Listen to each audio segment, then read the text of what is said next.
নমস্কাৰ এই মুহূৰ্তত আহি পৰিছে ৰাতিপুৱাৰ কেইবাটাও গুৰুত্বপূৰ্ণ খবৰ আজি 29 ডিচেম্বৰ অসমৰ লগতে ভাৰতৰ বিভিন্ন প্ৰান্তৰ পৰা ৰাতিপুৱাৰ কেইবাটাও খবৰ লৈ আহিছো এই মুহূৰ্তত জনাই আছো ৰাতিপুৱাৰ প্ৰথমটো গুৰুত্বপূৰ্ণ খবৰ 6 জনগোষ্ঠীক জনজাতিকৰণ কৰাৰ এক বৃহৎ টুপ দিছে ৰাজ্যৰ মুখ্যমন্ত্ৰী হিমন্ত বিশ্ব শৰ্মাই অবিভক্ত গোৱালপাৰাত বাস কৰা কোচ ৰাজবংশী আৰু অন্য জিলাত বাস কৰা কোচ ৰাজবংশীসকলৰ মাজত বিভেদ অনাৰ অপচেষ্টা বন্ধ কৰিবলৈ চৰকাৰক সকিয়নি 2026 জানুৱাৰী মাহতে মধ্য অসমত চৰকাৰৰ বিৰুদ্ধে কোচ ৰাজবংশীসকলৰ হ'ব বৃহৎ গণ সমাৱেশ দেওবাৰে নগাঁও জিলাৰ পেঞ্চন ভৱনত অনুষ্ঠিত হোৱা চিন্তন বৈঠক বহুকেইটা বৃহৎ সিদ্ধান্ত গ্ৰহণ মধ্য অসম কোচ ৰাজবংশী ছাত্ৰ সন্থাকে ধৰি বহুকেইটা কোচ ৰাজবংশী সংগঠনৰ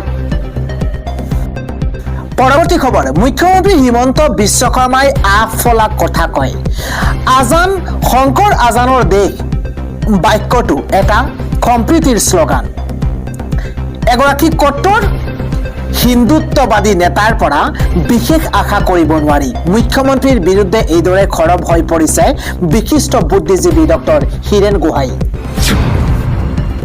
পৰৱৰ্তী খবৰ অসম শংকৰ আজানৰ দেশ আছিল আছে আৰু সদা থাকিব এই মন্তব্য গৌৰৱ গগৈ এটা ব্ৰেকিং নিউজ এই মুহূৰ্তত জনোৱাৰ চেষ্টা কৰিছো অসম শংকৰ আজানৰ দেশ আছিল আৰু সদায় থাকিব এই মন্তব্য কৰিছে গৌৰৱ গগৈয়ে অসমত লাচিত চিলাৰায় জ্যোতিপ্ৰসাদ লক্ষ্মীনাথ কনকলতা ভূপেন হাজৰিকা জয়ন্ত হাজৰিকাৰ তেজ বৈ আছে মন্তব্য গৌৰৱ গগৈ কৈছে সেয়েহে অসম সদায় বৰ অসম হৈ থাকিব হিমন্ত বিশ্ব শৰ্মাই ভয় খাই আছে আজি আমাৰ ওপৰত SIT তদন্ত চলাই আছে কিন্তু আমাৰ দিনত তেওঁৰ ওপৰত SIT তদন্ত হ'ব তেতি ৰক্ষা নাপাব মুখ্যমন্ত্ৰী কংগ্ৰেছৰ প্ৰতিষ্ঠা দিৱসত এই ডাঙৰ মন্তব্য কৰিছে গৌৰৱ গগৈয়ে আন এটা খবৰ হৈছে এআই নেকি সভ্যতা ৰক্ষাৰ যুঁজ মুখ্যমন্ত্ৰীক প্ৰশ্ন এবাৰ গৰিয়া মৰিয়া দেখি জাতীয় পৰিষদৰ কাৰ্বি ভাইসকলৰ কথা তল পেলাবলৈকে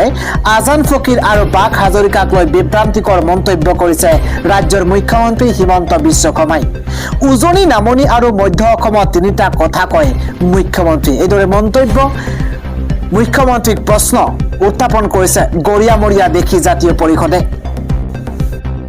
আন এটা খবৰ হৈছে বাছি বাছি সংখ্যালঘু মুছলমানক উচ্ছেদ কৰিছে চৰকাৰে গৃহ মছজিদত বুলডোজাৰ চলাইছে বিশ্বনাথত উচ্ছেদৰ মাজতে নেমচুৱে গৰ্জন মানৱ অধিকাৰ খৰ্ব কৰি বিশ্বনাথত চলিছে প্ৰশাসনৰ বৃহৎ উচ্ছেদ অভিযান কোনো আইন কানুন নমনাকৈ বাগমাৰীত বুলডোজাৰ চলাইছে প্ৰশাসনে এবাৰ বাছি বাছি সংখ্যালঘু মুছলমানক টাৰ্গেট কৰি বুলডোজাৰ চলাইছে এখন চৰকাৰে এই উচ্ছেদ কেৱল মাত্ৰ মুখ্যমন্ত্ৰীৰ নিৰ্বাচনী বৈতৰণি পাৰ হোৱাৰ এটা নতুন কৌশল হিমন্ত বিশ্ব শৰ্মাৰ দৰে মানৱতাহীন লোকৰ মুখ্যমন্ত্ৰী পদত বহি থকাৰ অধিকাৰ নাই উচ্ছেদৰ মাজতে চৰকাৰৰ বিৰুদ্ধে এইদৰে গৰজি উঠিছে সংখ্যালঘু ছাত্ৰ সন্থা আজিৰ দিনটোত বাগমাৰীত 664টা পৰিয়ালৰ বাসগৃহত চলিছে প্ৰশাসনৰ বুলডোজাৰৰ কোব পৰিল অঞ্চলটোৰ দুটা পুৰণি মছজিদতো পৰৱৰ্তী খবৰটো হৈছে কংগ্ৰেছ দলে শান্তি বিচাৰে কিন্তু বিজেপিয়ে অশান্তিহে বিচাৰে কংগ্ৰেছ দলৰ ভিতৰত স্বাধীনতা সংগ্ৰামী মানুহৰ তেজ আছে কংগ্ৰেছ চৰকাৰৰ দিনত মুখ্যমন্ত্ৰীৰ ওপৰত SIT লাগিলে কতো পলাবলৈ সুযোগ নাপাব এই মন্তব্য কোনে কৰিছে আমি জনোৱাৰ চেষ্টা কৰিছো মুখ্যমন্ত্ৰী বিজেপিৰ বিৰুদ্ধে পুনৰ এইদৰে খৰব হৈ পৰিছে APCCৰ সভাপতি গৌৰৱ গগৈ ৰাজীৱ ভৱনত কংগ্ৰেছৰ প্ৰতিষ্ঠা দিৱসৰ কাৰ্যসূচীত অংশগ্ৰহণ কৰি নেতাকৰ্মীৰ উপস্থিতিত জনসমুদ্ৰত এইদৰে মন্তব্য কৰিছে APCCৰ সভাপতি গৌৰৱ গগৈয়ে আন এটা খবৰ হিন্দু মুছলমানৰ ৰাজনীতি কৰিবলৈ অসমলৈ আহিব কেন্দ্ৰীয় গৃহমন্ত্ৰী অমিত শ্বাহ বটদ্ৰৱা প্ৰকল্পৰ নামত হিন্দু মুছলমানৰ ৰাজনীতি কৰাটো অসমৰ ৰাইজে গ্ৰহণ নকৰে গৃহমন্ত্ৰী অমিত শ্বাহক হিন্দু মুছলমানৰ ৰাজনীতি নকৰিবলৈ সকীয়াই দিছে এবাৰ বিধায়ক অখিল গগৈয়ে পৰৱৰ্তী খবৰ বিজেপি আৰু মুখ্যমন্ত্ৰীয়ে অসমৰ ইতিহাস বিকৃত কৰিবলৈ বিচাৰিছে মুখ্যমন্ত্ৰী হিমন্ত বিশ্ব শৰ্মা ইতিহাসবিদ নহয় তেখেতে গাৰ জোৰেৰে কথা ক'লে নহ'ব শংকৰদেৱৰ যি আদৰ্শ সেই আদৰ্শই আজান ফকীৰৰ জিকিৰত আছে তেখেতে ইতিহাস নহয়তো কেইদিনৰ মানুহ মুখ্যমন্ত্ৰী হিমন্ত বিশ্ব শৰ্মা এই মন্তব্য জ্যেষ্ঠ কংগ্ৰেছ নেতা ৰিপুণ বৰাৰ আন এটা খবৰ হৈছে 2026 নিৰ্বাচনত বিৰোধী ঐক্যৰ মিত্ৰতা চূড়ান্ত হৈছে জয়ৰ সম্ভাৱনা থকা সমষ্টিত আমি কংগ্ৰেছ দলৰ পৰা আসন বিচাৰিম মই ভাবো আমাৰ মাজত আসনক লৈ কোনো ধৰণৰ সংঘাত নহব কংগ্ৰেছৰ মিত্ৰতা সন্দৰ্ভত এইদৰে এটা ডাঙৰ মন্তব্য কৰিছে বিধায়ক অখিল গগৈয়ে পৰৱৰ্তী খবৰটো হৈছে বিজেপিয়ে আকৌ 1000 কোটি টকা ধাৰ লৈছে ধাৰৰ টকাৰে ৰাজপথত হৰ্ডিং ফ্লেগ লগাই বিজেপিয়ে নিৰ্বাচনী প্ৰস্তুতি চলাইছে বিজেপিয়ে ৰাজ্যত ভাল কাম কৰিছে যদি ইমান ধাৰ লৈ নিৰ্বাচনী প্ৰস্তুতি কিয় চলাইছে এইদৰে বিজেপি চৰকাৰক টাৰ্গেট কৰি কংগ্ৰেছ নেত্ৰী মীৰা বৰঠাকুৰে কেইবাটাও বিস্ফোৰক মন্তব্য কৰা পৰিলক্ষিত হৈছে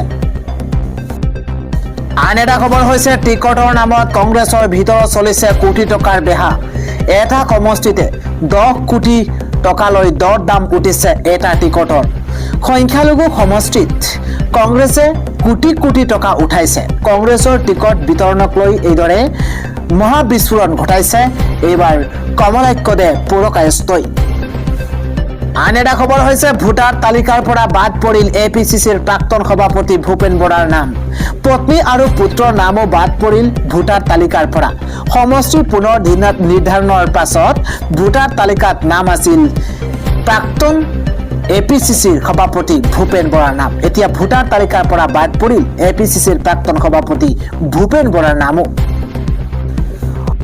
আন এটা খবৰ সকলোকে বিশ্বাস কৰিব কিন্তু মুখ্যমন্ত্ৰী হিমন্ত বিশ্ব শৰ্মাক কেতিয়াও বিশ্বাস নকৰিব আমাৰ জাতীয় পৰম্পৰা কি আজান পীৰ চানচাই কোন একোৱে চিনি নাপায় মুখ্যমন্ত্ৰী হিমন্ত বিশ্ব শৰ্মাই সকলোকে কিন্তু বিশ্বাস কৰিব পাৰিব কিন্তু মুখ্যমন্ত্ৰী হিমন্ত বিশ্ব শৰ্মাক কেতিয়াও আপোনালোকে বিশ্বাস নকৰিব কেতিয়াও বিশ্বাস নকৰিব এইদৰে মুখ্যমন্ত্ৰীক তীব্ৰ কটাক্ষ কৰিছে এজেপি নেতা ৰাজেন গোহাঁইয়ে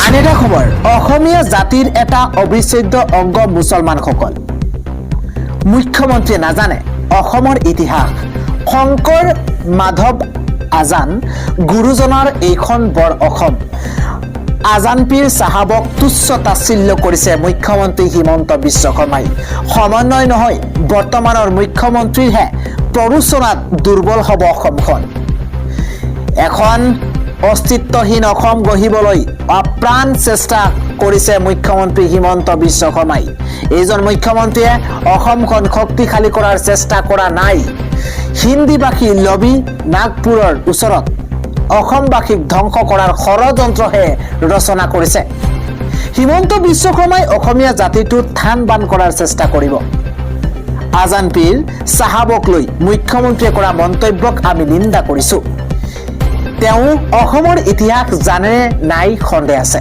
বাঘ হাজৰিকা আজান পীৰৰ অস্তিত্ব নাইকিয়া কৰাৰ অধিকাৰ নাই মুখ্যমন্ত্ৰীৰ মুছলমানক টাৰ্গেট কৰাটো মুখ্যমন্ত্ৰীৰ উদ্দেশ্য প্ৰণোদিত অসমৰ কোনো মুছলমানকে ভাল নাপায় মুখ্যমন্ত্ৰী হিমন্ত বিশ্ব শৰ্মাই সংখ্যালঘুৰ ইতিহাস বিকৃত কৰি থাকে মুখ্যমন্ত্ৰীয়ে অসমীয়া জাতিৰ এটা অবিচ্ছেদ্য অংগ মুছলমানসকল এইদৰে মুখ্যমন্ত্ৰীগৰাকীক উদ্দেশ্য কৰি কেতবোৰ মহাবিস্ফোৰক মন্তব্য কৰিছে আমচুৰ সভাপতি ৰেজাউল কৰিম চৰকাৰে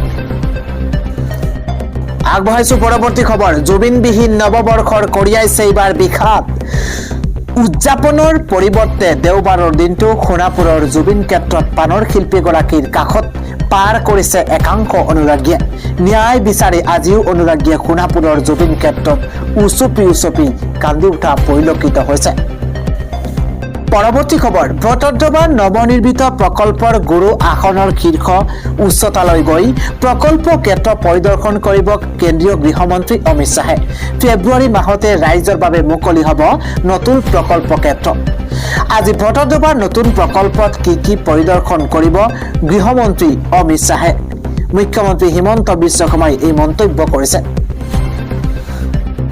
আন এটা ব্ৰেকিং নিউজ 1250 নহয় এবাৰ কংগ্ৰেছে দিব মহিলাক 3000 টকা এটা ডাঙৰ খবৰ, বিগ ব্ৰেকিং। সমাগত নিৰ্বাচনৰ পূৰ্বেই দেখিবলৈ পোৱা গৈছে এইবাৰ কংগ্ৰেছৰ তৰফৰ পৰা দিয়া হৈছে প্ৰতিশ্ৰুতি। 1250 টকা নহয়, প্ৰতিগৰাকী মহিলাই পাব 3000কৈ টকা।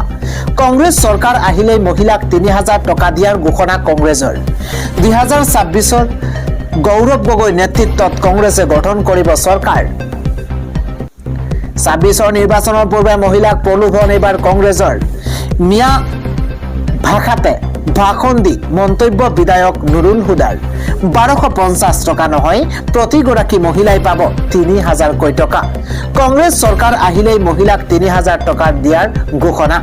2026 গৌৰৱ গগৈ নেতৃত্বত কংগ্ৰেছে গঠন কৰিব চৰকাৰ। আন এটা পলিটিকেল বিগ ব্ৰেকিং। 100খন আসনতে নিৰ্বাচন খেলিব কংগ্ৰেছে, গৌৰৱ গগৈৰ বৃহৎ ঘোষণা। এটা বিগ ব্ৰেকিং ডাঙৰ খবৰ। 2026 নিৰ্বাচনক লৈ বৃহৎ ঘোষণা গৌৰৱ গগৈৰ। 126খন আসনৰ ভিতৰত কংগ্ৰেছৰ দলৰ প্ৰাৰ্থীৰ সংখ্যা উল্লেখ। 126খনৰ ভিতৰতে 100খনতেই নিৰ্বাচন খেলিব কংগ্ৰেছে। অসমৰ 100টা সমষ্টিত থাকিব কংগ্ৰেছৰ প্ৰাৰ্থী। বিৰোধী দল একত্ৰিত হৈ নিৰ্বাচন খেলিবলৈ সংকল্পবদ্ধ। এটা বিগ ব্ৰেকিং। এই মুহূৰ্তত 100খনত নিৰ্বাচন খেলাৰ সিদ্ধান্ত ইতিমধ্যে হৈছে। 26খন আসন কংগ্ৰেছে এৰি দিব আন বিৰোধী দললৈ। আলোচনাৰ মাজেৰে 26খন আসন কৰা হ'ব ভাগ ভাগ। 2026 নিৰ্বাচনক লৈ বৃহৎ ঘোষণা এইবাৰ গৌৰৱ গগৈৰ। আন এটা ব্ৰেকিং নিউজ। অচিনাকিৰ আগ্ৰাসন। এইবাৰ কোনে বাজেয়াপ্ত কৰিছে ফ্লাইঅভাৰ, অলা উবেৰ? বৰ্তমান সময়খিনি অসমীয়া জাতিটোৰ দুৰ্ভাগ্যৰ সময়। জাতিটোৰ দুৰ্ভাগ্যৰ সময়ত আমি ৰাজনীতি কৰিছোঁ। এখন জিলাৰ মাটিৰ দামৰ বাবেই অচিনাকিৰ তাত বিক্ৰী কৰিছোঁ। চেল্ফ হেল্প গ্ৰুপে আহি গুৱাহাটীৰ ফ্লাইঅভাৰৰ তলত বিজনেছ কৰা নাই। ইয়াতে বিভিন্ন ছেক্টৰত উজনিৰ পৰা ল'ৰা ছোৱালী আহি কাম কৰা নাই। উবেৰ বাহনত বহি কেৱল মাত্ৰ চালকৰ নামটো সোধক, ফ্লাইঅভাৰৰ তলত দোকানীৰ নামটো মাত্ৰ আপুনি সোধক। গুৱাহাটীত চৰকাৰৰ বিৰুদ্ধে আন্দোলন কৰা মানুহখিনিক কৰ সোধক আপুনি। আন্দোলনত শিলগুটিলৈ উলিওৱাবোৰ খিলঞ্জীয়া লোক নহয়। গাড়ীখন চলাবলৈও এজনকৈ অচিনাকি মানুহ আমি লগত ৰাখোঁ। আমি খেতি কৰিবলৈও অচিনাকি মানুহক লৈ আহিছোঁ। জাতিটোক বচাবলৈ কেইবাটাও ৰাস্তা আছে। কম্প্ৰমাইজ কৰক, নহ'লে বাংলাদেশৰ দৰে পৰিস্থিতিৰ বাবে সাজু থাকক। ধৰ্ম নিৰপেক্ষতাক লৈ আমি জীয়াই থাকিম এনেকৈ কোৱা মানুহ আছে। এনে পৰিৱেশ স্বীকাৰ কৰিব পৰা আৰু নোৱাৰা এচাম ব্যক্তি আছে। বৰ্তমান সময়খিনি অসমীয়া জাতিটোৰ দুৰ্ভাগ্যৰ সময়। মমডালত অগ্নিসংযোগ কৰিলে মমডালে জানে যে জুয়ে নিঃশেষ কৰিব, তথাপিতো নিজে জ্বলিও মমডালে পোহৰ বিলায়। জাতি নিঃশেষৰ ওপৰত গৱেষণা কৰিব বিচাৰিলে অসমেই হ'ব বিষয়বস্তু। প্ৰতিটো দিনতেই আমি দুৰ্বল হৈ অন্ধকাৰ ভৱিষ্যতৰ দিশে আগবাঢ়িছোঁ। 1,45,000 মাটিত উচ্ছেদ হৈছে অসমত।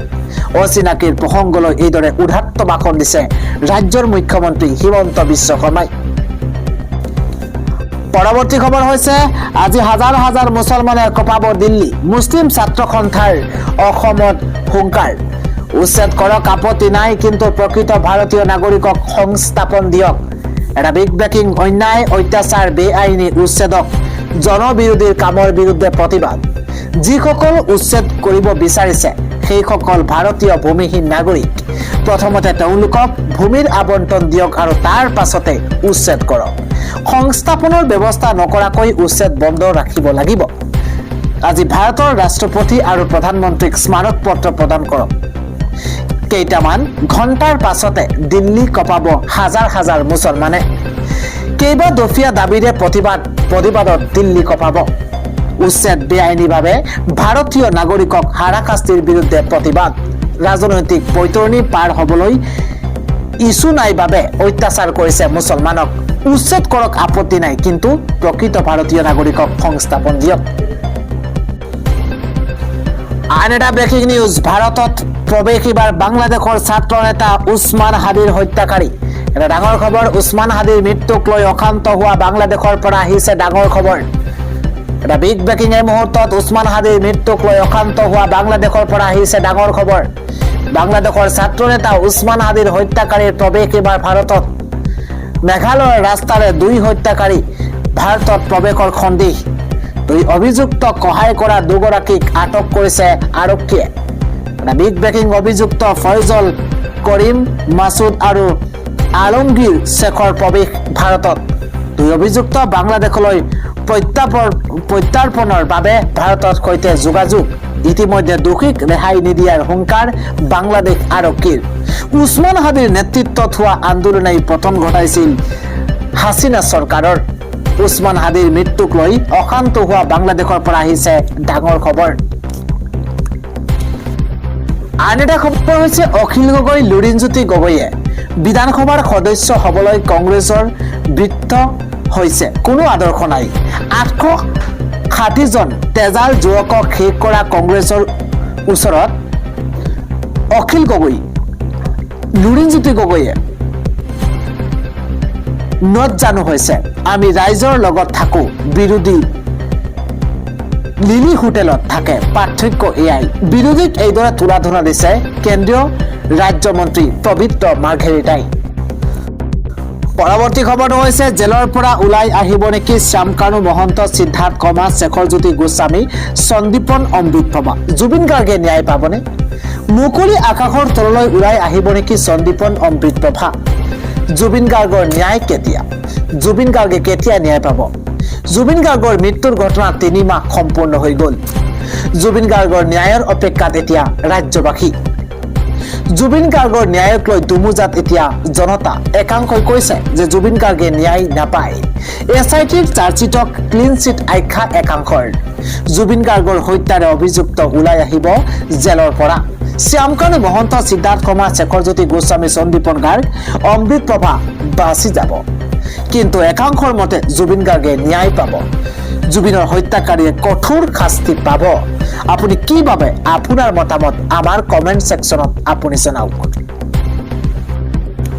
আন এক খবৰ হৈছে সহায়ৰ নামত ধৰ্মান্তকৰণ নচলিব।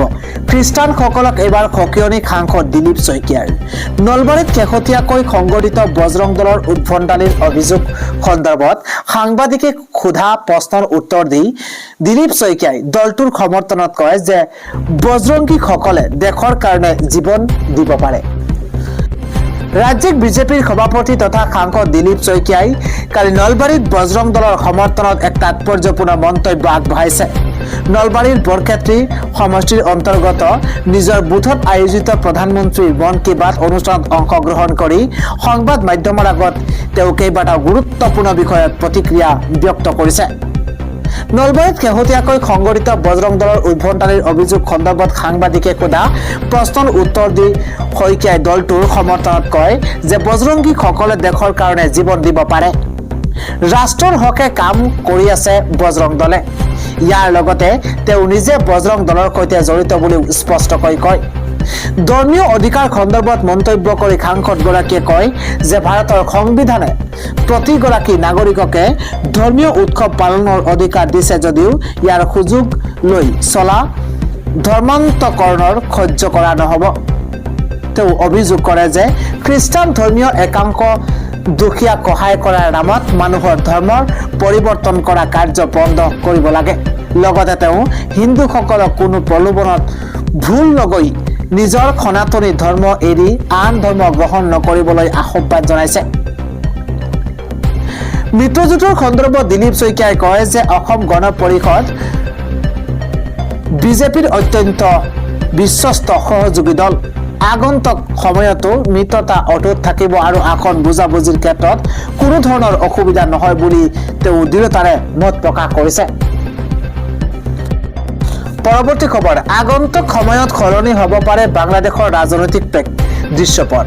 কিয়নো 17 বছৰৰ বিদেশত এক প্ৰকাৰৰ বনবাস কটাই দেশলৈ উভতি আহিছে বাংলাদেশৰ ন্যাশনালিষ্ট পাৰ্টিৰ ভাৰপ্ৰাপ্ত অধ্যক্ষ তাৰিক ৰহমান যোৱা 25 ডিচেম্বৰ 2025 তাৰিখে সুদীৰ্ঘকাল লণ্ডনত থকাৰ পিছত ঢাকাত উপস্থিত হৈছে তাৰিক 2024 চনৰ শ্বেখ হাছিনাৰ চৰকাৰ পতন হোৱাৰ পাছত পুনৰ নিজ দেশলৈ তাৰিক উভতি অহাৰ ঘটনাই বহু কথাৰে ইংগিত প্ৰদান কৰিছে ৰাজনৈতিক বিশ্লেষকসকলে মত পোষণ কৰে যে আগন্তুক